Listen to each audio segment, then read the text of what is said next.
Eh bien, bonjour à tous. Bienvenue dans ce nouveau live qui s'intitule Déléguer, savoir déléguer efficacement. Voilà, j'espère que le temps que tout le monde se connecte, que vous allez tous bien dans cette fin de semaine. Que cette semaine était consacrée à la délégation. Vous avez pu voir différentes choses sur le groupe, sur la délégation, y compris à commencer par les sondages de dimanche. Et donc voilà, là on vient clore cette semaine consacrée à la délégation parce que très souvent, pour se libérer du temps, en fait j'entends dire oui, mais je me libère du temps, mais finalement je veux travailler ma technique, je vais travailler mon organisation, je vais travailler sur mes to-do list. Mais finalement, ce qu'on oublie, c'est le rapport à l'environnement et puis également les personnes qui disent mais déléguer, oui, je veux bien, mais déléguer à qui? Déléguer quoi? Je suis tout seul, je suis en réseau. Et finalement, bonsoir Nicolas, merci d'être parmi nous. Et voilà, donc le thème de ce soir, c'est d'élargir un petit peu le débat pour pouvoir aller plus loin et puis avoir quelques clés sur la délégation. Donc voilà, donc si vous regardez en replay, n'hésitez pas comme chaque fois, à mettre hashtag replay. Et puis, ce qui permettra de pouvoir d'abord vous signaler pour nous dire bonjour. Salut Olivier, merci d'être là. Et puis également de voir ce que vous avez retenu, ce qui vous a intéressé, ce qui me permet également de progresser par la suite. Donc voilà, donc on va attaquer on va attaquer le sujet maintenant sur délégation. Ce que je disais donc très important, c'est que il y a des personnes qui vont le regarder en replay, vont dire oui mais c'est pas pour moi, je le regarde quand même. Et finalement, tu vas te rendre compte, ce qu'on va dire, ça fonctionne dans le cadre managérial, dans le cadre, parce que c'est souvent ce qu'on entend pour une délégation, mais également dans le cadre transversal, dans le cadre associatif, même quand tu es en week-end avec des amis pour déléguer certaines choses. Alors derrière, on va écouter ce que veut dire déléguer, bien sûr, et puis également en famille, avec ton conjoint, avec tes enfants. Et voilà, bon, même si l'objectif c'est quand même de déléguer par rapport au travail et se libérer du temps, ce qui est très intéressant, c'est que très souvent, on entend des choses différentes par le terme délégué. Voilà. Donc délégué, pour plusieurs personnes, ce que j'entends, c'est dire, voilà, je délègue, en fait, c'est un peu la dernière chose à faire. Voilà. Je délègue, voilà, ce que j'ai pas envie de faire, je le donne. Un peu, c'est comme si je donnais une tâche et puis je m'en débarrasse. Donc ce qui est mis derrière, c'est déléguer égale débarrasser. Et d'ailleurs, on peut le subir de cette manière-là. Alors c'est très bien, entre guillemets, de pouvoir observer ce point-là. Mais si déléguer, c'est se débarrasser, et bien après, comment on fait pour pouvoir enlever cette étiquette? Parce que finalement, on va reprendre de la base la chose. On va reprendre la première chose. La première chose dont vous avez besoin, c'est de vous dire, bah, très bien, mais déléguer quoi? Et qu'est-ce qui fait que vous déléguez? Donc là, on va repartir du principe que tu as une activité. C'est un peu ce qui se passe avec moi actuellement. J'ai une activité, là, qui fonctionne, et d'un seul coup, ben, en fait, vous vous dites, j'aimerais bien, là, j'ai mon temps qui est pris dans la journée, et il y a peut-être des tâches que je ne peux pas faire dans la journée. Et donc là, commence à venir l'idée de déléguer. De dire, ouais, ok, mais si je ne donne pas à quelqu'un, ben, en fait, je ne pourrais pas faire cette tâche-là. Et donc, ce qui se passe très souvent, c'est que ça vient un peu en bout de ligne déléguer. Ça vient lorsqu'à un moment, on a nos journées, puis on a rempli notre compteur temps, et puis on se dit, ben voilà, c'est pas possible d'avancer. Soit on reste à ce niveau-là, soit j'ai bien délégué. Et puis là vient la question, mais je sais pas déléguer. Ben oui, parce que la délégation n'est pas préparée. Alors, je vais vous donner les choses un peu à l'envers. Vous pouvez lancer une activité et puis déléguer l'ensemble des choses. Du moins l'ensemble des choses, attention, qui ne sont pas de la vraie valeur ajoutée que vous avez déjà. Donc, la première des choses à se dire, très bien, qu'est-ce que je suis en train de faire quelque chose? C'est quoi l'objectif que je fais déjà? C'est quoi l'objectif que je suis? Est-ce que tout ce que je fais est en lien avec cet objectif-là? Déjà. D'accord? Donc s'il y a des choses qui sont parasites et que tu fais et qui ne sont pas là avec l'objectif, c'est déjà même pas la peine de les déléguer. Déjà, c'est peut-être les abandonner. Ça va plus vite.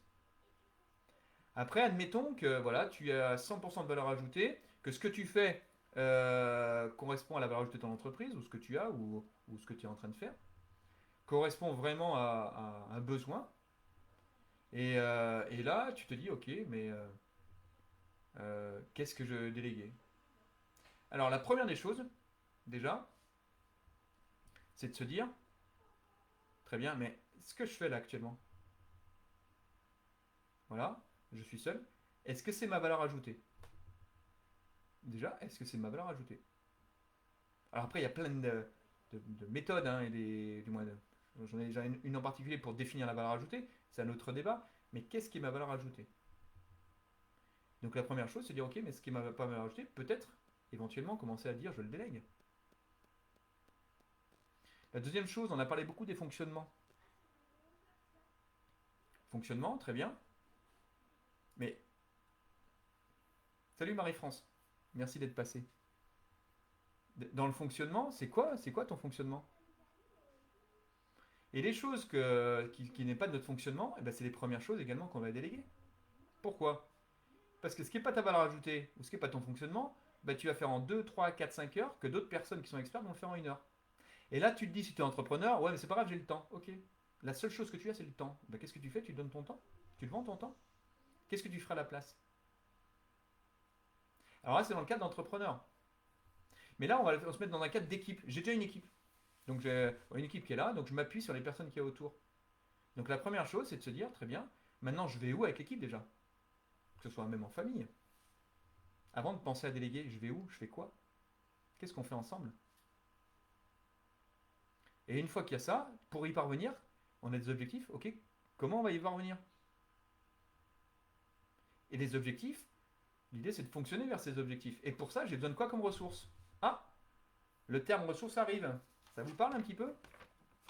Par rapport au fameux tableau? Vous vous souvenez ce qui est important? Il y a l'environnement, les ressources et la situation visée où on va. L'environnement, on en a parlé dans de nombreux lives. Les ressources, justement, elles viennent ici, les ressources. Les ressources que tu peux avoir comme potentiel. Mais les ressources, pour aller vers un objectif, tu as besoin de quoi? Est-ce que tu as ces ressources-là? Oui ou non? Par exemple, moi je ne suis pas comptable. Et donc je prends une ressource qui s'appelle le comptable. Mais je suis sûr que quelqu'un d'autre qui serait comptable ferait ça à la place. Donc je prends une ressource déjà d'identifier ces ressources. Après, une fois que tu as identifié tes ressources, ben, de ce que tu as besoin, parce que tu vas peut-être trouver les bonnes personnes, mais déjà identifier les ressources. Donc là, on n'est pas en train de dire je me débarrasse, simplement j'ai besoin de ressources. Je les ai ou je ne sais pas. Si je les ai, est-ce que j'ai le temps matériel de les faire? Alors tu peux choisir. Je choisis de travailler 2 jours par semaine. Est-ce que je peux le faire? Non. Donc du coup, j'ai besoin de ressources. Encore une fois, on n'est pas en train de dire je me débarrasse des choses. Pour faire quoi? Pour faire telle tâche qui est alignée par rapport à tel objectif que j'ai fixé, que nous avons fixé ensemble. Ça marche encore une fois dans le management, ça marche en réseau, ça marche en famille. Donc une fois que tu as ces premiers éléments, tu as défini tu as les ressources, après l'idée c'est de dire ok très bien, maintenant, une fois que j'ai les ressources, une fois que j'ai défini le temps que je voulais y mettre, une fois que je connais ma valeur ajoutée, une fois que je connais mon fonctionnement, et bien déjà on sait à peu près quoi déléguer. Alors, je le fais rapidement, on est en live, sur un live court, mais déjà, retiens ces 4 points. Et on n'est pas en train de dire si j'ai pas envie de le faire et je le file à quelqu'un d'autre, c'est pas du tout ça l'objet. Ma valeur ajoutée elle est là c'est pas ma valeur ajoutée, là c'est la tienne. Et d'ailleurs dans ton fonctionnement, moi c'est pas mon fonctionnement, j'arrive pas à faire ça, moi je suis plutôt là-dessus. Très bien, ça c'est le tien. Ou bien trouver une personne dans ce sens-là. Ça va jusque-là? Bonsoir Sandra, bonsoir Philippe, merci d'être parmi nous. Est-ce que ce que j'ai dit déjà, ça vous éclaire pour ceux qui sont parmi nous? Ceux qui regardent en replay, n'hésitez pas également à le marquer. Si vous avez une chose à retenir de ce que je viens de dire, est-ce qu'il y a quelque chose, un point à retenir, qui vous a interpellé par rapport à ce sur quoi je viens de vous échanger, sur quoi je viens de vous parler? Donc n'hésitez pas à le mettre. Pendant ce temps-là, je continue, de manière à voir si ça vous parle et de pouvoir approfondir par la suite. Donc là, on a vu quoi déléguer. Quoi déléguer, encore une fois, en liaison avec l'objectif. Il y a des tâches à faire par rapport à répondre à l'objectif. Donc, est-ce que j'ai les ressources? Je n'ai pas les ressources. Est-ce que j'ai un temps? Quel temps j'alloue? Est-ce que j'ai le temps, même si j'ai les ressources, de faire ça? Sinon, je délègue ou je cherche à déléguer. Après, derrière, ok, mais à qui déléguer? Donc, à qui déléguer? Une fois que tu as défini ce que tu avais besoin en tant que ressources, retrouver les compétences, mais également des personnes qui ont un fonctionnement qui correspondent à ces ressources-là. Alors, deux cas de figure. Soit c'est des ressources pour lesquelles tu n'as pas le fonctionnement et tu prends quelqu'un de fonctionnement différent, auquel cas c'est important de donner tes clés de fonctionnement pour bien fonctionner ensemble. Deuxième cas de figure, c'est des ressources que tu peux faire, mais tu n'as pas le temps de les faire, et du coup ça correspond à ton fonctionnement. Donc voilà, tu peux recruter quelqu'un qui fonctionne comme toi. Et là, par exemple, je prends un exemple, tu prends le cas d'une personne qui est orientée résultat, qui est challenge, compétition, etc. Si prend quelqu'un comme elle, l'idée c'est peut-être comment on fonctionne ensemble. Donc bien faire attention au précaré des différentes personnes. Alors, très bonne question de Sandra. Et là, je vais y répondre tout de suite. Ça, c'est une question que souvent les gens se posent. Sandra qui nous dit prendre des ressources, oui, cela me semble cohérent, mais comment faire quand on a des moyens financiers, quand on n'a pas les moyens financiers? La première chose, c'est déjà, est-ce que j'ai le temps imparti de faire ce que j'ai à faire? Oui ou non? Même avant toute chose. Si je suis un entrepreneur, si j'ai pas le temps, ça veut dire que si on me donne plus de temps, je vais pouvoir encore plus mettre en application pour aller chercher des affaires. Si ma valeur ajoutée, c'est d'aller chercher des clients, par exemple, eh bien, si je me dégage une journée, je vais pouvoir aller chercher des clients. Donc, j'ai pas l'argent maintenant, mais soit on le voit comme une dépense, soit on le voit comme un investissement. Avant toute chose, s'il n'y a pas de projet, il est clair que c'est une dépense. Donc, oublie directement ça. Si tu as un projet, tu sais où tu vas. Alors, bien sûr, dans cette période de Covid, c'est très intéressant ce qui se passe. Parce qu'on n'a pas de visibilité. Alors, on n'a pas, ou peu de visibilité. Donc, tout dépend comment tu te replaces là-dessus. Et donc, toi, tu dis, tu serres les coups. Normalement, en période de crise, on serre les coups. Mais en général, regarde les entreprises qui serrent les coups. Et j'étais bien placé pour le savoir avec l'entreprise que j'avais reprise. On serre les coups quand les choses vont un peu moins bien. Moi, j'ai passé la crise, la première chose, on serre les coups. Après, à un moment ou à un autre, on commence à serrer les coups, puis on se dit, ouais, mais si on serre trop les coups, comment on va se redévelopper? Et donc, du coup, à ce moment, on investit. Alors, moi j'investis dans du capital humain, on peut investir dans les capitaux financiers, et à partir du moment où j'investis, j'ai pu passer cette crise-là en 2009-2010. Mais l'idée, c'est de se dire, ok, mais après, il y a peut-être des peurs, des freins. Mais comme je savais, alors, pas aussi clair que maintenant, par rapport à vous, quand j'étais dans cette crise, encore une fois, l'entreprise, je l'avais reprise en 2008, juste avant que la crise arrive, 4 mois après, la boîte était quasi au tapis. Avec des dettes supérieures à plusieurs millions d'euros, et un fonds d'investissement qui était au capital, quoi, bref, quelque chose qui est assez conséquent. Et moi, j'avais tout vendu, tout mis dedans, hein. Et donc, dans ces cas-là, c'est plus qu'un entrepreneur qui actuellement se dit, bah oui, alors je ne compare pas les choses, mais pour dire c'est plus ou c'est moins, mais simplement pour comprendre, pour bien comprendre que j'étais descendu, et c'est plus qu'un entrepreneur, j'allais dire, qui lui se dit, mais est-ce que je vais pouvoir avancer sur mon chemin? Là, quand il y a plusieurs millions d'euros de dettes, là, chaque sou est un sou. Et dans ce cas-là, c'est intéressant parce qu'une fois que la barrière est franchie, toutes les têtes s'ouvrent. Si j'avais pas eu cette dette-là, j'aurais peut-être pas tenté autant de choses. Mais du coup, c'est d'être très clair par rapport où tu veux aller. Et une fois que tu sais où tu vas, eh ben, t'investis. Donc tu investis sur les personnes, tu investis sur... Et tu peux pas faire ça seul, donc tu emmènes la délégation. Donc la question sur quand on n'a pas les moyens financiers, pour moi c'est important, après c'est au cas par cas à regarder forcément, mais pour moi ça dépend, est-ce que tu le prends en dépense ou tu le prends en investissement? Je prends souvent l'exemple du vélo, et alors, peut-être que certains n'ont pas entendu ce vélo, c'est quand tu roules sur un vélo et puis le pneu est dégonflé et tu t'arrêtes pas. Parce que parce que tu te dis si je m'arrête, je vais perdre du temps et je continue à avancer. Et moi je te dis, bah, si tu descends du vélo, peut-être que tu vas le regonfler et aller plus vite. D'accord. Deux cas de figure, tu t'arrêtes pas. Deuxième cas de figure, tu t'arrêtes. C'est quoi la différence entre les deux? Et d'un côté, tu le vois en tant que dépense. Tu dis, je ne vais pas dépenser ce temps-là, comme je ne vais pas dépenser cet argent-là. Parce que de toute façon, si je dépense ça, eh ben, en fait, ça va me coûter du temps. Mais après, tu regardes à court terme.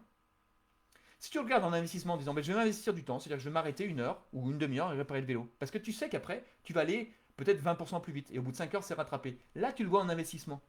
Donc le fait de se dire, je m'arrête, eh ben, tu le vois en investissement ou tu le vois en dépense. C'est la même chose pour ça. Le fait de déléguer, tu le vois en dépense ou en investissement. Le fait de te faire accompagner, souvent c'est ce que je dis dans les programmes, les personnes qui m'accompagnent, tu le vois en dépense ou en investissement. Tu le vois en dépense, 100 euros c'est trop cher, hein, si ça rapporte rien.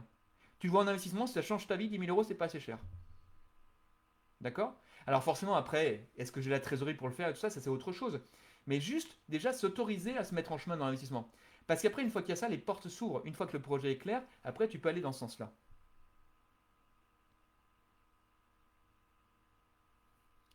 Alors justement, là ça c'est une bonne question aussi Sandra, c'est intéressant parce que cette question-là, plusieurs personnes se la posent, hein. Je vois la notion d'investissement, mais en gros, si je veux une personne qui fait l'administratif ou mon site web, je vais carrément faire crédit alors que je me lance à peine en tant que freelance. Oui, ça c'est exactement. Et encore une fois, pour moi, le premier travail à faire, alors là, je réponds à Sandra, puis peut-être également à toutes les personnes qui se posent cette question. Merci Sandra, parce que c'est très intéressant. Sur ce point-là, souvent, je dis je me lance. Et bien, c'est très bien. C'est quoi où tu veux aller? Est-ce que tu sais, c'est très clair. Est-ce que les actions que tu vas mettre en place, est-ce que tu as regardé le business plan que ça va apporter? D'accord? Parce que tu as une valeur ajoutée, parce que tu sais où tu vas, ou en tout cas, l'idée, c'est de travailler dessus. Et la première chose, c'est de travailler sur ce projet. Tant que tu n'as pas travaillé sur ce projet, eh bien, tu ne peux pas dire, ben, en fait, comme tu ne sais pas ce que ça peut rapporter, entre guillemets, eh bien, tu ne peux pas te lancer dans cette notion d'investissement. Parce que qui dit investissement dit retour sur investissement. D'accord? Moi, par exemple, les personnes qui sont dans le programme de CSP avec moi, donc le programme qui permet de se libérer entre deux, quoi, on va dire 2 heures par jour en moins de 12 semaines, 12 semaines, 13, 14, peu importe, mais déjà se dire en moins de 3 mois, tu peux te libérer 2 heures. L'idée, c'est de se dire, est-ce que vraiment je vais me libérer 2 heures? Et si je me libère 2 heures, qu'est-ce que ça va me rapporter derrière? Si ça rapporte rien, ça sert à rien de le faire. Si pendant 2 heures je vais glander, ça sert à rien. Mais ces 2 heures pour moi, pour ma famille, pour autre chose, combien ça coûte d'être 2 heures de plus par jour avec ma famille? Combien ça me coûte de pouvoir me dégager donc une journée par semaine pour aller chez les clients et ramener plus d'affaires? J'ai même une personne que j'ai eue la semaine dernière, ou il y a 15 jours, qui m'a dit, ben voilà, j'applique les recettes que tu donnes, et puis là, du coup, je me fais de l'argent. Mais bon, maintenant, j'ai atteint mon niveau d'argent qui me va bien. Et donc, elle se dit, bah ok, bah en fait, si j'ai besoin de plus d'argent, maintenant, je vois comment m'organiser. Et donc, au début, elle avait peut-être besoin de plus, mais elle se dit, bah l'argent, finalement, que j'avais pensé gagner en 2 heures par jour, si j'avais 2 heures par jour, ben, je le gagne finalement, en me libérant une demi-heure par jour, ça me suffit. Et là, ça c'est intéressant parce que là, on a la notion de retour sur investissement. J'investis pour avoir un résultat, et là, elle l'a, donc elle va investir un peu moins maintenant. Au lieu d'investir beaucoup dans le programme, elle va s'y prendre avec un peu plus de distance parce que les résultats sont plus facilement atteignables. Et donc par rapport au crédit, ce qui est important, c'est se dire, c'est un peu comme moi quand j'ai racheté l'entreprise, j'ai bien fait un crédit pour acheter la boîte. Et là, ça chiffre en millions d'euros, hein. Ce crédit, bah, c'est quoi? C'est que j'avais des perspectives de développement de l'entreprise. Et dans ce cas-là, je savais où j'allais. Bon, le problème, c'est que la crise est arrivée et ça a mis l'entreprise par terre. Ok. Mais là, il y a un crédit que j'en sais, mais c'est pas dire je vis à crédit.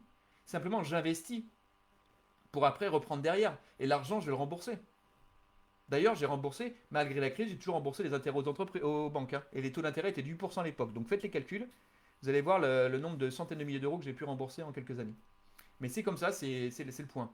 Et là, on peut dire que c'est de l'argent perdu. Alors c'est vrai que les sommes sont peut-être incomparables, mais simplement de se dire, j'avais un projet, et donc là, du coup, je peux investir. Oui, c'est vrai que mon plan n'est pas hyper clair, mais ça, Sandra, tu n'es pas la seule. C'est pour ça d'ailleurs que quand j'accompagne les personnes, une des premières choses qu'on travaille, notamment, c'est de définir l'objectif, où est-ce qu'on va. Et souvent, on se définit par ce qu'on veut pas, et c'est difficile de trouver ce qu'il y a. Donc, tout le travail à faire, notamment, j'accompagne aussi beaucoup de créateurs d'entreprises, et la première des choses, c'est justement de travailler sur ce projet, sur sa valeur ajoutée, sur qu'est-ce qui fait la différence, de manière vraiment à se positionner avant tout le reste. D'ailleurs, la plupart du temps, je vois des personnes qui accompagnent des créateurs qui parlent beaucoup de business plan tout de suite, mais, ou bien de persona, de cible. Ok, mais c'est pas ça la question au départ. On n'en est pas là. La valeur ajoutée, c'est qu'est-ce que je peux apporter, c'est comme ma valeur ajoutée, qu'est-ce que je transforme. Après, derrière, une fois qu'on est sûr de ça, on peut passer à autre chose. Sinon, après, c'est de la technique. Et après, tu fais des beaux rapports, tu fais des beaux business plans, mais dans la réalité, bah, tu ne vendras rien. Et d'ailleurs, c'est un peu ce qui se passe pour de nombreux entrepreneurs quand ils se lancent. Ils se disent, ben oui, j'ai une belle machine, mais j'ai pas de clients. Ben oui, mais c'est quoi la douleur de la personne? Est-ce que tu as déjà réfléchi à ça? Ben non, j'ai pensé, mais j'ai trouvé ma cible. Non, c'est quoi? À quoi? Qu'est-ce que tu réponds? Donc là, l'idée, ça c'est un autre débat, hein, sur la délégation. On s'est un peu éloigné du sujet. Mais ce qui est intéressant de voir, éloigné quoique oui et non, parce que dans tous les cas, c'est la même chose, hein. Quand on manage des personnes et quand on délègue, si on n'arrive pas à voir le besoin ou le caillou dans la chaussure qu'il y a dans la personne en face, c'est toujours un peu plus compliqué. Parce qu'on va être centré sur ce qu'on peut apporter, mais pas centré sur ce qu'elle a besoin. Donc là, on est parti encore une fois, on est dans différents domaines, mais merci en tout cas de l'interaction, c'est ça permet de pouvoir avancer sur des sujets. Est-ce que j'ai été clair? Ok pour s'autoriser, dit Sandra. Non, c'est clair que mon plan n'est pas hyper clair, donc ça je viens de le dire. Déléguer en fonction de la valeur ajoutée détectée chez les autres. Alors point d'interrogation, on va y venir. Alors c'est intéressant parce que j'avais prévu plein de choses dans ce live. Et puis finalement, comme tous les lives, on part sur d'autres domaines. Donc ça, c'est ce que j'aime dans un live, justement, ça permet d'être interactif. Et puis tout ce que j'ai encore à dire, je le pourrais le dire dans d'autres lives. Mais suivant les questions, c'est très intéressant. Déléguer en fonction de la valeur ajoutée détectée chez les autres. Oui, alors ça c'est très dur, Philippe, hein. Ça c'est on va dire, c'est l'étape 4. Mais c'est déjà très important. Parce que la première chose, c'est de déléguer par rapport à ta valeur ajoutée. Et après, derrière, tu vas trouver des ressources. Et les ressources chez les autres, justement, correspondent à leur valeur ajoutée. Donc là, il y a quand même un degré de finesse de connaissance chez les autres. Donc l'idée, c'est réellement ça, c'est que une fois qu'il y a la valeur ajoutée, puis aussi le fonctionnement, ce qui est insiste sur le fonctionnement, comment fonctionne, alors les quatre caractéristiques du disque par exemple, permet justement de pouvoir adapter sa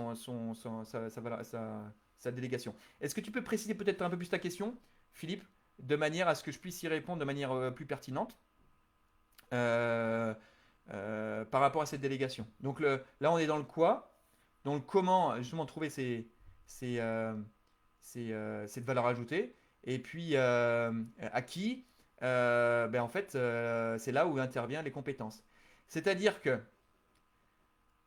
il est clair que dans une équipe, l'idée c'est la motivation, le projet, etc. D'ailleurs, moi pour l'instant, comme vous avez vu dans le groupe, là j'ai recherché deux personnes pour m'aider. Moi je suis toujours en cours pour une personne pour les réseaux sociaux. Là j'ai mis un petit peu en pause parce que j'ai plein de choses cette semaine et je reprendrai tranquillement avec les personnes qui ont pris contact avec moi, qui ont gentiment pris contact avec moi fin de cette semaine ou début de semaine prochaine. J'ai déjà trouvé, donc il y a 15 jours, une personne pour l'administratif pur, hein, par contre, qui va m'aider parce que comme je suis organisé de formation, j'ai plein de dossiers à monter et c'est pas forcément ma valeur ajoutée. Et là, justement, j'ai une personne qui va faire en 1 ou 2 heures ce que je vais faire en 4 heures. Mais ma valeur ajoutée en 4 heures, c'est peut-être de vous accompagner. Et donc, du coup, en vous accompagnant, j'ai plus de valeur ajoutée à faire ça. Et donc, en 4 heures d'accompagnement, du moins 4 heures d'accompagnement sont beaucoup plus profitables pour vous et également pour moi que me faire 4 heures d'administratif qui n'est pas forcément ce que dans mon fonctionnement d'abord et dans ma valeur ajoutée. Du coup, j'ai délégué ça et d'ailleurs, ce que je fais en 4 heures, la personne qui va m'aider va peut-être le faire en 2 heures. Donc, l'idée quand on délègue, ce que je veux dire par rapport à ça, c'est de trouver des personnes compétentes. Donc, la bonne volonté est importante, mais ce qui est important, c'est de trouver des professionnels, entre guillemets, même en salarié, hein, des personnes dont c'est le métier. Des personnes qui peuvent s'impliquer dans ce projet-là. Donc on est dans la compétence. Et après, ne pas oublier qu'il y a une dynamique d'équipe, donc de prendre aussi de comment est son fonctionnement au naturel pour pouvoir l'intégrer dans l'équipe. C'est les deux choses. Regardez en football ce qui s'est passé. Benzema n'est plus en équipe de France. Alors je ne partirai pas sur la polémique, mais simplement, un des points, c'est qu'il n'était Deschamps souhaite un Olivier Giroud dans la surface de réparation, un attaquant une pointe, il a choisi ça, et non pas une personne qui n'est jamais dans la surface de réparation, qui est très fort au demeurant, et donc du coup il a choisi l'option Giroud plutôt qu'action Benzema. Alors après, bien sûr, il y a des phrases, il y a plein d'autres choses derrière, je ne rentre pas dans un débat footballistique, mais simplement pour dire, il y a un schéma de jeu qu'il avait établi, et cette personne qui est pourtant excellente, hein, qui est un des meilleurs buteurs du Real de Madrid, et bien en fait ne rentre pas dans ses plans de jeu. Ça n'a pas empêché la France d'être championne du monde. Donc dans ton équipe, l'idée c'est que même si tu n'as pas la personne la plus compétente, même si la personne la plus compétente part parce qu'elle n'est pas intégrée à ton équipe, c'est pas grave. L'idée c'est d'avoir l'équipe. Une fois que tu as l'équipe, même si c'est de mettre les compétences et de trouver l'ensemble des compétences pour que l'ensemble d'une équipe du terrain de jeu soit couvert. Oui, oui, Philippe, bien sûr, ne pas uniquement réfléchir à partir de sa valeur ajoutée, mais aussi tenir compte des ressources des autres. Oui. Donc là, c'est très important. Très important pour ça. Ça va jusque-là? Est-ce que c'est clair? Donc là, délégué, on revient là-dessus. Délégué, qu'est-ce que je délègue? Alors, si on reprend la matrice d'Eisenhower, on délègue en général ce qui n'est pas, ce qui est urgent et non important. Donc une fois qu'on a parlé de tout ce qui était, qu'est-ce que je délègue par rapport à la valeur ajoutée, par rapport au fonctionnement, par rapport euh, aux différents points qu'on a mentionnés juste avant, un point à se dire, ok, est-ce que c'est urgent? Donc là, c'est délégué tout de suite, hein, c'est-à-dire que tu as quelque chose à faire. Est-ce que c'est urgent? Est-ce que c'est important? Quand c'est pas important pour toi, donc on en revient à des notions de valeur ajoutée, bah tu délègues. D'autant plus si c'est urgent. Ça va jusque-là? Sylviane pourrait t'aider. Désolé hors sujet. Merci Angélique. Si tu peux préciser le- ta pensée, de manière à ce que je puisse rebondir dessus. En tout cas, merci pour ta participation dans le sujet. Je pense que c'est, je sais pas. Tu me dis-moi et puis je pourrais, je pourrais développer ce point-là. Donc voilà, à qui déléguer? Donc à quoi déléguer? On en a parlé. Donc les tâches à garder. Alors il y a aussi une chose dans la délégation, c'est qu'après tu peux définir des choses. Et j'avais un dirigeant qui lui me dit, ben voilà, puis j'en ai eu un autre ce matin d'ailleurs, aussi sur le même sujet. La personne, elle me dit, je suis 80% dans l'opérationnel. Parfait, t'es 80% dans l'opérationnel, très bien. Et donc là, ce que j'aimerais bien, c'est peut-être être à 30%. Ok, au moins c'est clair, c'est précis. Et moi, quand les autres sont clairs, je peux accompagner très facilement parce que on peut définir des choses et d'accord. Et c'est une boîte, ils sont 50 personnes, donc il y a des beaux projets derrière. Et puis on commence juste à discuter, c'était une petite discussion d'un quart d'heure, une demi-heure, hein. On discute et il me dit oui, mais ce qui se passe, c'est que là, les appels d'offres, c'est moi qui les fais. Ok. Qu'est-ce qui fait que c'est toi qui les fais? Mais non, je peux pas les déléguer. Qu'est-ce qui fait que tu peux pas les déléguer? Parce que il y a que moi qui sais les faire. D'accord. Il y a que toi qui sais les faire. D'accord. Et quand tu es à l'hôpital, qu'est-ce qui se passe? Et en fait, c'est pas ça. C'est qu'en fait, il y a une certaine aussi légitimité pour certains à garder ça parce qu'ils on est tellement habitués à se dire, ben, en fait, un patron au travail ou un patron ou un manager, peu importe, on travaille et sinon, et donc là, ça, c'était quelque chose qui était noble pour lui et qui était important pour lui et qui savait faire. Et donc cette partie-là, en gros, c'est une partie du gâteau qui se gardait. C'est pas grave, encore une fois, si c'est choisi. Si c'est clair, d'ailleurs sur les deux exemples que je donne, il y en a un qui n'était pas choisi et l'autre qui était choisi. Donc si c'est choisi, très bien. L'autre c'est pas choisi, mais en fait ce qui se passe c'est qu'il ne pouvait pas donner ça parce que sinon il allait se retrouver d'un seul coup à rien faire entre guillemets parce que ça lui prenait quand même donc de 80% à 30% peut-être donc la moitié de son temps et de se dire non c'est pas possible et la peur de ce blanc, de ce vide a fait qu'il ne voulait pas regarder ça et donc il disait je peux pas le déléguer. Et à la limite, tout le travail a été de se dire, ok, tu travailles 30%, mais qu'est-ce que tu ferais d'autre? Et là, du coup, on a réfléchi, il a pensé également à faire de la croissance externe, à travailler sur un autre sujet, et pour pouvoir se dire, mais ok, si je délègue ça, je pourrais faire autre chose. Il y a aussi une chose quand tu délègues, c'est que tu ne veux pas forcément le déléguer, parce que tu vas perdre le contrôle de certaines choses. Alors, soit tu perds le contrôle parce que tu es structuré, etc., et tu penses qu'il n'y a que toi qui fais les choses bien, donc là, c'est plutôt dans le côté bleu, soit tu penses parce que tu es très dans tes résultats, et tu contrôles parce que tu n'as pas envie qu'on te la fasse à l'envers, entre guillemets, si je peux me permettre l'expression. Et donc dans ces deux cas, c'est du contrôle. Et donc du coup, tu n'as peut-être pas envie de perdre ça. Alors quand tu es rouge, c'est plus facile de déléguer, surtout quand la personne va amener ton résultat. Mais sinon, c'est de se dire, ok, mais qu'est-ce qui fait que je ne délègue pas par rapport à ça? Donc ça, c'est aussi des choses pour lesquelles tu ne déléguerais pas. Voilà. Donc là, il y a encore beaucoup de choses à dire. Déjà, avant que je termine sur les différents points, je vais vous donner quelques pistes de plus et qu'on pourra poursuivre par la suite. J'ai entendu... Tac, tac, tac. Oui, oui, Angélique, merci. Mais j'ai déjà trouvé en administratif pur, hein. La personne, qu'elle commence avec moi d'ailleurs, pour information, je me fais certifier Calliope, et donc cette personne-là va m'aider là-dessus. Merci en tout cas de m'envoyer, de répondre à cette question-là par rapport à ça. Euh, Maintenant, alors, simplement par rapport à ce que je viens de dire, les questions auxquelles je viens de répondre, et si vous avez deux, trois ou quelque chose d'important que vous conservez, si vous pouvez me le mettre dans les commentaires, savoir ce que vous gardez, on va dire la pépite que vous gardez de ce qu'on vient de dire. Et puis je vais conclure par quelques mots, notamment au niveau des fonctionnements, sur les différents leviers de délégation. Donc voilà, donc si vous pouvez inscrire de manière à voir et puis à également commenter avec vous, n'hésitez pas. Sachant que j'ai fait une vidéo déjà sur la délégation mardi, et notamment avec les 3 P.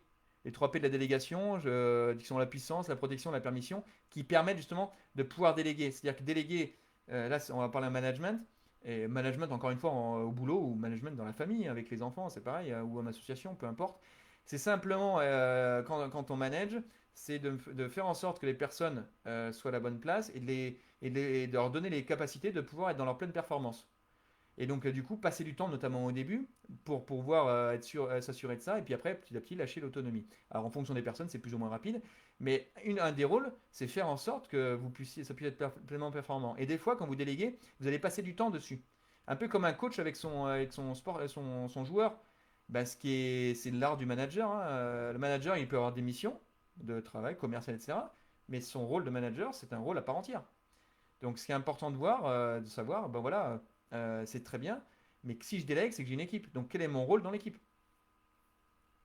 Donc j'avais fait une petite vidéo là-dessus. Juste un petit mot sur les différentes banques déléguées à des personnes dont c'est le boulot. Ouais, ouais. Alors ça c'est très important parce que souvent, pour plein de raisons, on va déléguer à une personne parce que bah, justement tiens c'est un copain.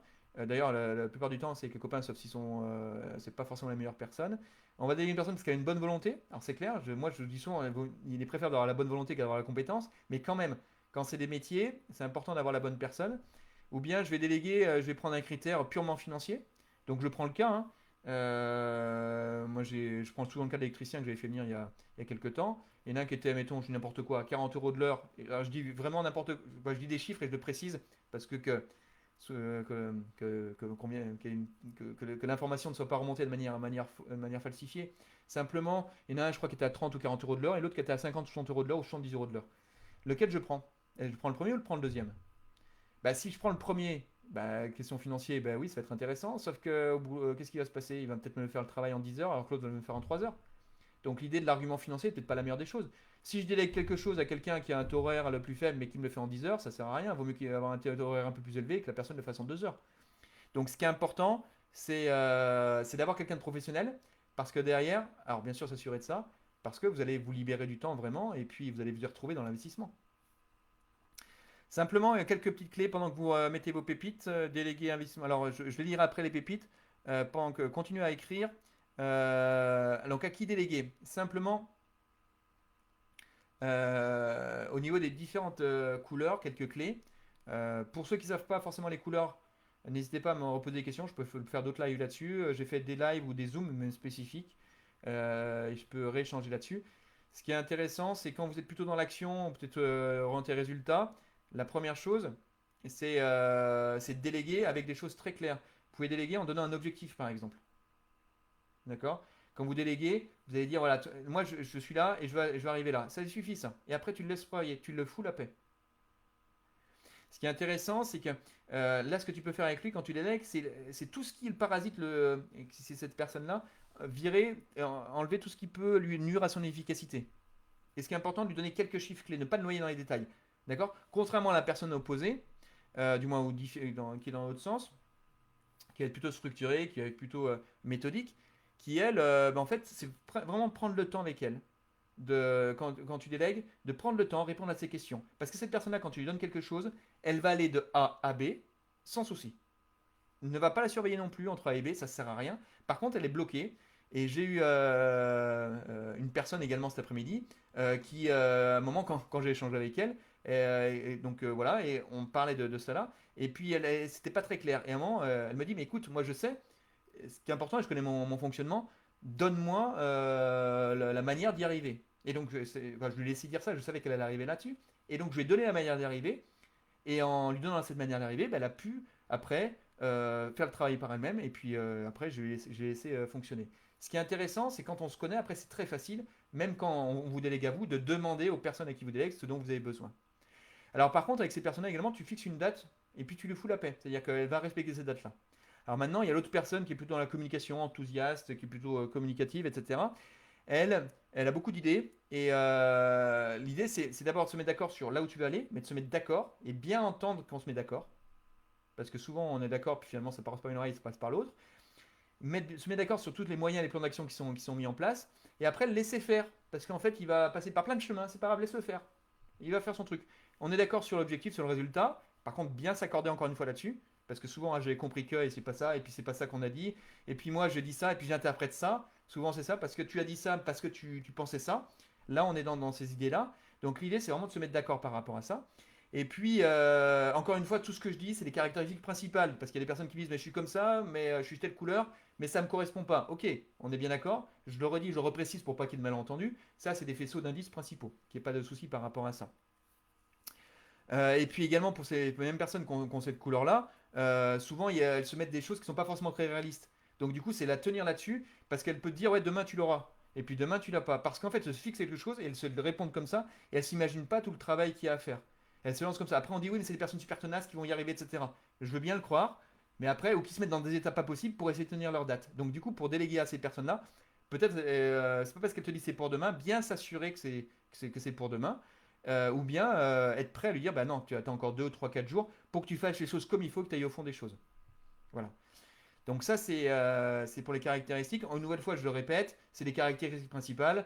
C'est ces deux plans que je donne rapidement dans une explication.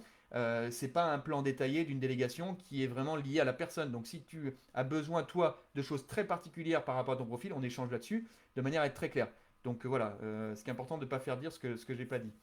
Et puis la dernière chose, c'est quand on délègue par rapport à la dernière catégorie de personnes qui est plutôt dans l'empathie, dans l'écoute. Là, on est plutôt, là, c'est une personne qui va pas forcément dire la charge de travail qu'elle va avoir. Donc l'idée, c'est de prévenir cette charge de travail, d'accord? Et d'être bien vigilant par rapport à ça.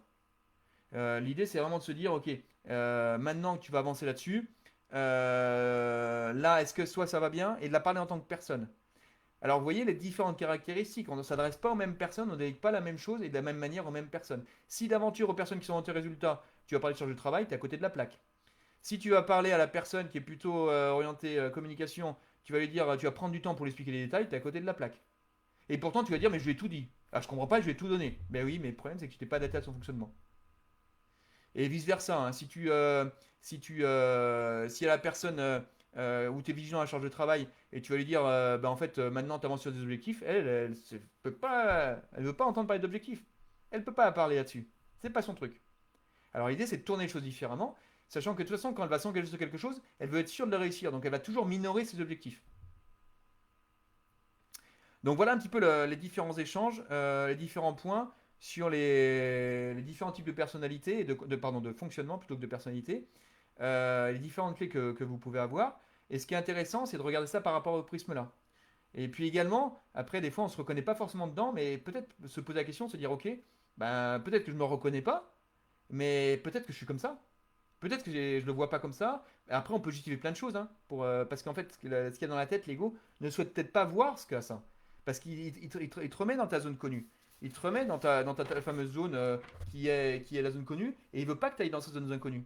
Donc du coup, quand il y a quelque chose de nouveau, ben, en fait, des fois, on peut avoir du mal à l'aborder. Donc soit c'est vrai, soit c'est faux, peu importe. Après, c'est à toi de voir.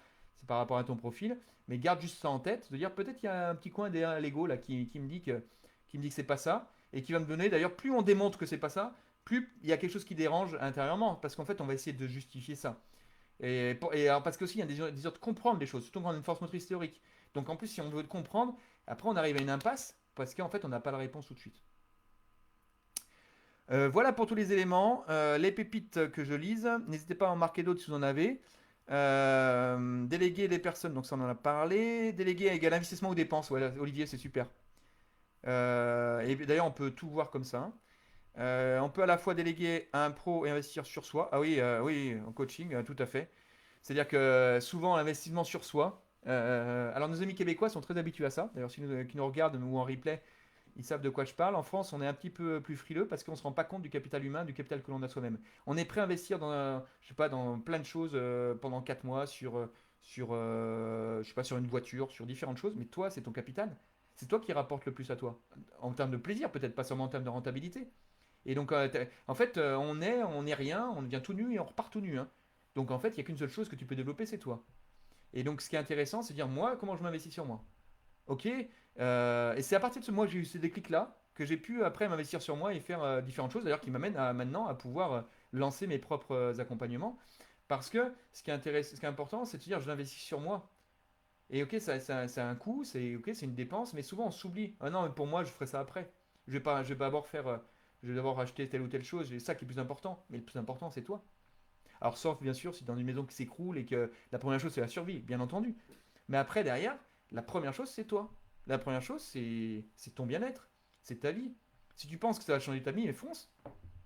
Donc ça c'est très important. Mais ça c'est un autre détail, hein. On sort de la délégation, mais l'investissement est très important à prendre en compte. Savoir où on va est essentiel, sinon on n'avance pas et on se bloque sur la question de léguer investir. Merci Sandra. Je me reconnais dans au moins deux couleurs. Alors là, bien sûr, encore Sandra, c'est intéressant que tu te reconnaisses. Et en plus, il est très généreux, donc c'est normal si tu es deux couleurs que tu te reconnaisses. En général, ces points-là, c'est des traits, même si j'ai mis toutes les prudences nécessaires, parce qu'il y a eu un malentendu la semaine dernière sur une chose que j'ai dite. J'espère que simplement, ces couleurs, en général, on les retrouve un peu dans tous les profils. Du moins dans toutes les personnes du même profil. Et c'est intéressant d'ailleurs que tu puisses s'y retrouver, parce que ça permet de guider la réflexion. Et même si c'est pas parfait, mais au moins déjà de faire ces deux points que j'ai dit pour chaque couleur, Et tu verras comme ça change la vie. Voilà pour tout le monde. Est-ce que vous avez d'autres pépites avant qu'on se quitte? Parce qu'il est 20h42. Et j'avais. Voilà, donc le temps est imparti et dépassé. Je vais vous laisser méditer sur toutes ces paroles. Et puis, n'hésitez pas, pour ceux qui n'ont pas encore communiqué, de me faire un petit coucou, parce que je vois qu'il y a plusieurs personnes, pour savoir que vous étiez là. Et surtout, même quand je vais finir le live, n'hésitez pas à continuer à mettre vos pépites avec des choses que vous avez appris. Ou si vous avez rien appris, bah dites-moi, voilà. Pour moi, j'ai rien appris. Ça... Mais par contre, ça m'a confronté dans les choses, mais c'est pas grave. Ce qui est important pour moi, c'est de le savoir pour pouvoir après améliorer et puis t'apporter des choses, hein, parce que ce qui est important, c'est tout ce que je donne, c'est pour vous. Voilà, bah écoutez, il est 20h42. Je vous souhaite une bonne soirée, un bon jeudi soir. Et puis également à toutes les personnes à qui je n'ai pas répondu dans les messages aujourd'hui, parce que j'ai enchaîné beaucoup de choses. C'est pas grave, je vais essayer de vous répondre maintenant, les uns après les autres. Voilà, simplement, soyez. Je vous remercie de votre patience, parce qu'aujourd'hui, il y a quelques petites choses qui ont chamboulé. J'ai beaucoup de personnes d'ailleurs qui ont demandé des nouveaux accompagnements, donc je suis très content pour ça. Et donc, du coup, je ne vous ai pas oublié, mais je reviens vers vous dans la soirée. Bonne soirée, à plus tard, au revoir.